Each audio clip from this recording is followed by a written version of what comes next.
Hi, this is Hannah Goss with ARM News Team. We're here with Beat Schmid, and he's talking about ARM's newest unmanned aerial system, the Arctic Shark. Beat, tell us about this really cool new good afternoon. capability. So I'm standing in front of this poster about our Arctic Shark. It's owned by the Department of Energy and has been operated by PNNL since March 2017. And it will serve as one of the components in our aerial facility. And once it's fully operational, it can be requested through ARM's annual call for proposals. And here's a little bit about the Arctic Shark.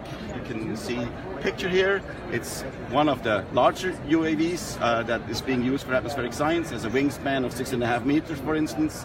Can carry a payload of 46 kilograms and is quite very capable. A total takeoff weight of almost 300 kilograms. And very important for research, has an enormous amount of payload power, 2,500 watts.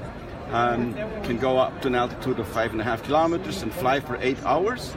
And we can fly it as far away as 180 kilometers in radio line of sight, and up to 500 kilometers if we communicate with it through satellite link.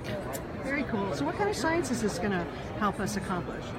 Yeah, so with the instruments, so what we're doing within the aerial facility, we are targeting a core set of instruments that we're going to install initially. So they are instruments to measure aerosol size distribution, composition and extinction, then some instruments for cloud droplet size distribution, some gases, trace gases, solar and infrared radiation, and surface temperature, and then atmospheric state and thermodynamics such as temperature, humidity, and winds and turbulence. So these are the types of instruments that we will install initially, but once the capability is fully available for proposals, users can propose their own instruments.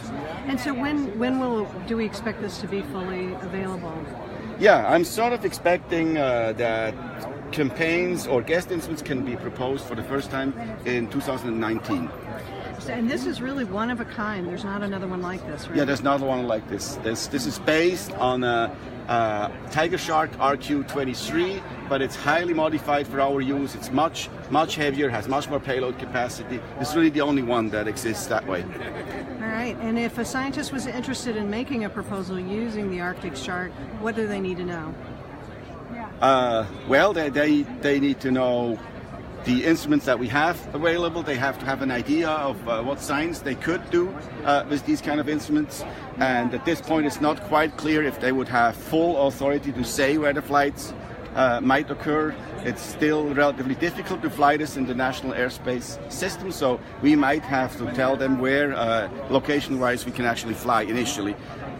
We are making, that's kind of shown over here, rapid progress in actually integrating into the national airspace system. In fact, this picture here, I think, speaks volumes, where you see the Arctic Shark on the runway, on the threshold, ready to go with commercial and traffic and general aviation traffic mixed in. In Pentland, we actually flew. We were in the air while there were other aircraft landing and taking off. We were operating just like a manned aircraft. So we're making fast progress on integrating, but it's still going to take several years till we, for instance, can fly into clouds. We can fly way beyond line of sight, and till we can fly wherever science needs it to be flown. All right, thanks, Ben. Thank This you. is great. Very exciting stuff. Thank you.